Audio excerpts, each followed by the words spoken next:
Avec Décodeur, la déco, ça s'écoute.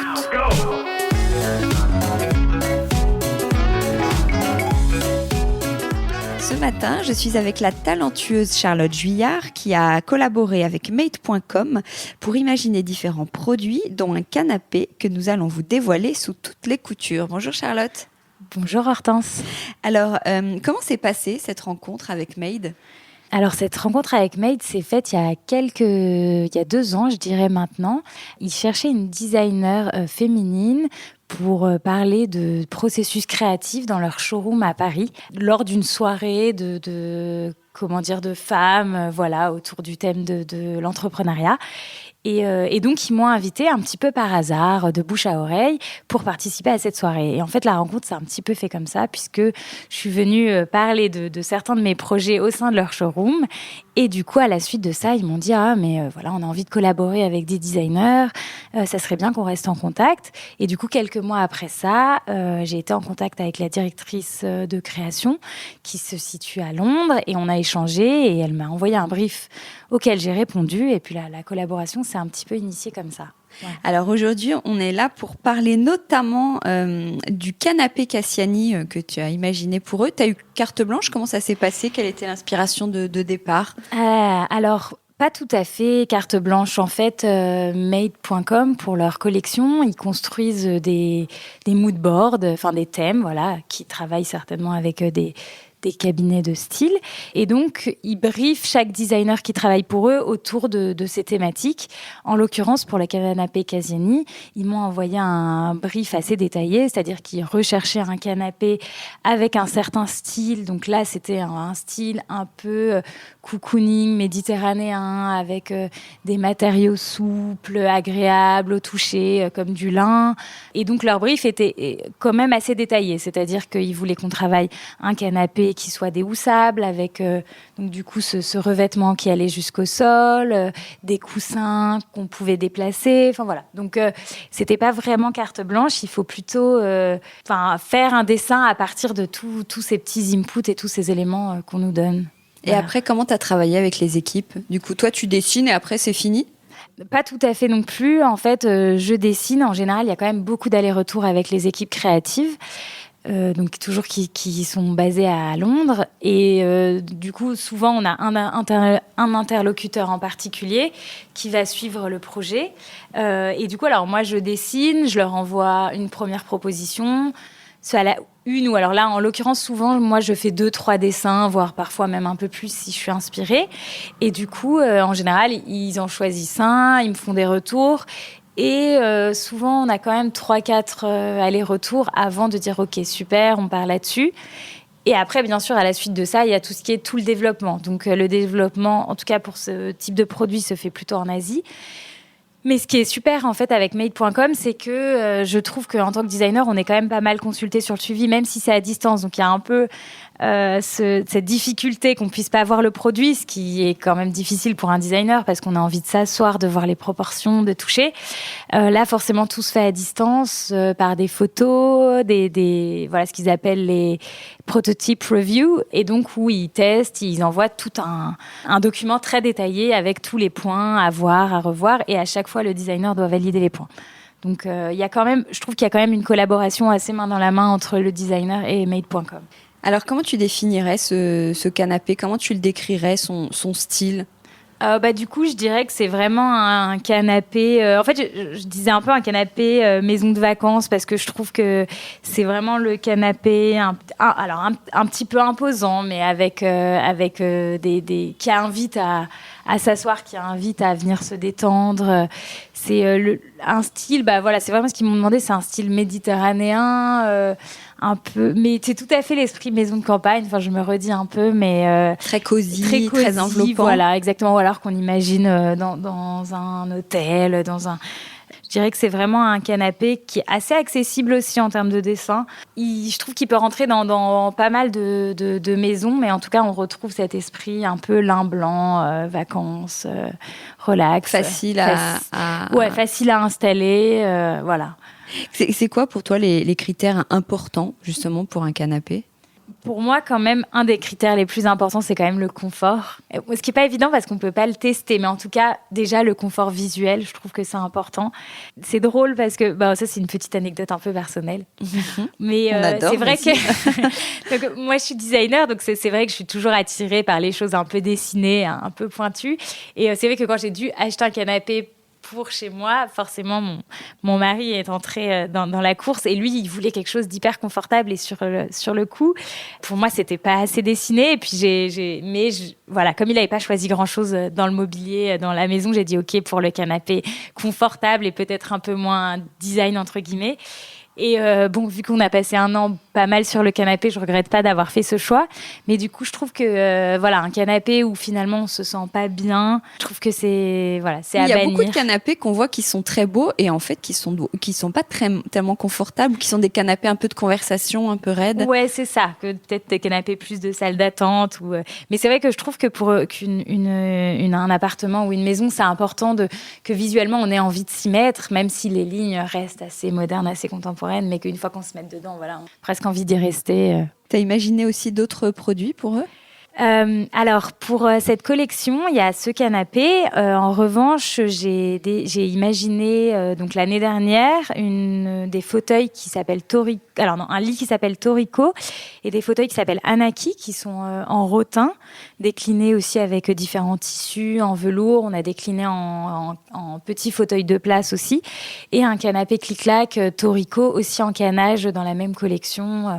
Voilà un peu pour les pièces que j'ai dessinées pour Made et en tout cas pour cette collection Méditerranée, il y a seulement pour l'instant le canapé. Tu parles de tout à l'heure de lin, de canage. Le choix des matériaux, c'est important pour toi dans ton travail ? Alors le choix des matériaux pour moi c'est essentiel, je le dis assez souvent, mais c'est vrai que c'est souvent le point de départ de mes dessins. Souvent parce que soit je travaille avec des éditeurs qui ont des matériaux de prédilection ou des usines en particulier, et quand je dessine pour moi, c'est presque mon premier critère, c'est-à-dire que je me dis qu'est-ce que j'ai envie de travailler. Parfois c'est suite à une rencontre avec un artisan, parfois ça peut être par curiosité, parce que je trouve qu'à chaque fois qu'on travaille un nouveau matériau, on apprend beaucoup au contact des gens qui travaillent cette matière, donc c'est vachement important. Alors pour Made.com, c'était aussi également important.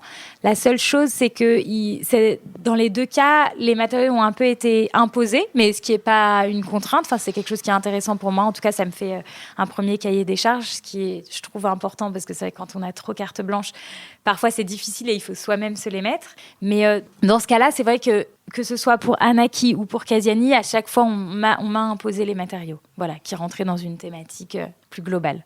Tu as d'autres projets avec eux ? Alors, du coup, on va continuer. En fait, il doit sortir une chaise une chaise de salon et un fauteuil dans la collection Casiani.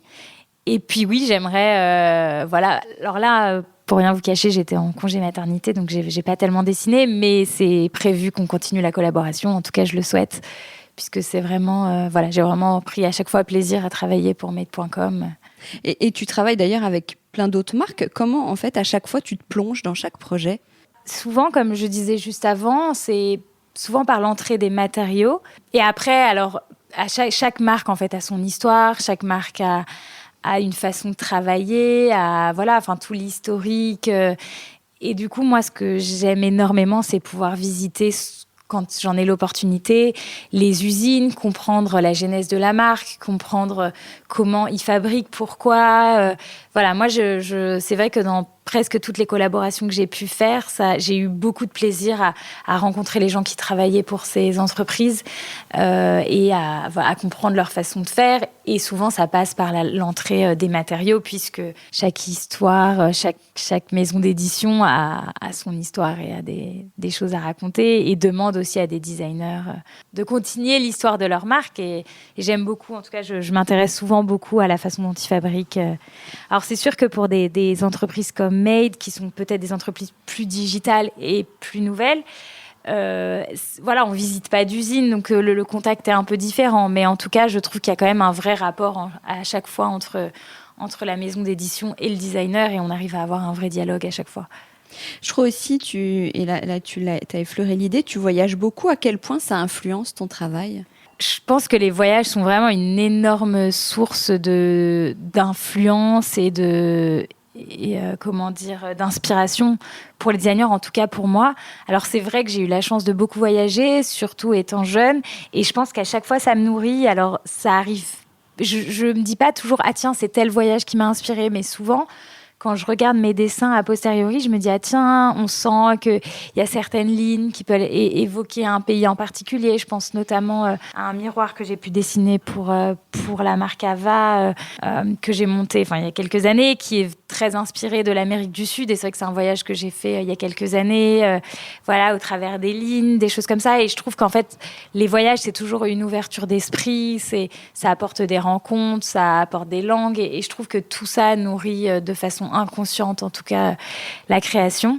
Alors malheureusement, je n'ai plus trop voyagé depuis 1 an, je ne vais pas te cacher. Ça me manque beaucoup, donc j'espère pouvoir le refaire très rapidement. Et c'est vrai que souvent, pour les maisons d'édition, il m'est arrivé aussi de faire des voyages, notamment en Inde, pour aussi aller voir des usines. Et c'est toujours intéressant de voir tout ça et de se laisser inspirer par l'exotisme et en tout cas par les voyages. C'est vrai que toi, tu as moins voyagé, tu disais, tu avais ton congé mat et il y a eu aussi le confinement. Est-ce que toi, cette année, cette crise particulièrement, ont eu un impact aussi quand même sur tes projets, sur ta façon de travailler et sur même peut-être ta façon d'appréhender le style, le design ? Ouais, je pense que comme tout le monde, on a beaucoup passé de temps chez soi. Donc, c'est sûr que toute cette nourriture, dans les voyages, dans les déplacements, dans les sorties, je pense qu'on en a tous été privés. Et forcément, dans les métiers créatifs, ça se ressent. Moi, en tout cas, dans le design, mais j'imagine dans la musique, dans la peinture. C'est sûr que quand on peut plus se nourrir de tout ce que nous apporte l'extérieur, on se retrouve plus centré sur soi, et dans un monde un peu plus intérieur, un peu plus familial. Je pense que ça m'a fait aussi me poser des questions et forcément, ça a remis un peu en cause ma façon de créer, qui était un peu se nourrir de tout ce qui m'entourait. En revanche, je pense qu'on a aussi pris conscience de l'importance de nos intérieurs, du confort. Je pense j'entends parler beaucoup d'amis qui ont changé leur déco, qui ont fait pas mal de travaux. Je pense on s'est tous dit, en fait, c'est important d'être bien chez soi. Et c'est sûr que du coup, le design et la profession de designer a maintenant encore un rôle à jouer, peut-être encore plus important, puisque on va peut-être être emmené aussi à travailler plus à distance, et donc on a envie de se sentir bien et en tout cas d'être entouré d'objets qui nous parlent et avec lesquels on se sent bien. Et voilà. Et du coup, oui, cette année de pandémie a été une année très particulière pour la création et puis pour moi en particulier. Et c'est vrai que j'ai beaucoup continué à dessiner sur mes carnets, j'ai beaucoup de choses, mais j'avais très très hâte de pouvoir rencontrer des artisans, voyager à nouveau, retourner voir les usines. Et j'espère qu'en tout cas, les années à venir vont nous permettre aussi de voir les choses autrement, mais de pouvoir petit à petit se réouvrir à tout ça et puis reprendre du lien social et pouvoir être à nouveau tous ensemble. En contact, partager, échanger. Exactement. Ouais. Merci beaucoup, Charlotte. Merci à toi, Hortense. Au revoir. Au revoir. Avec Décodeur, la déco, ça s'écoute.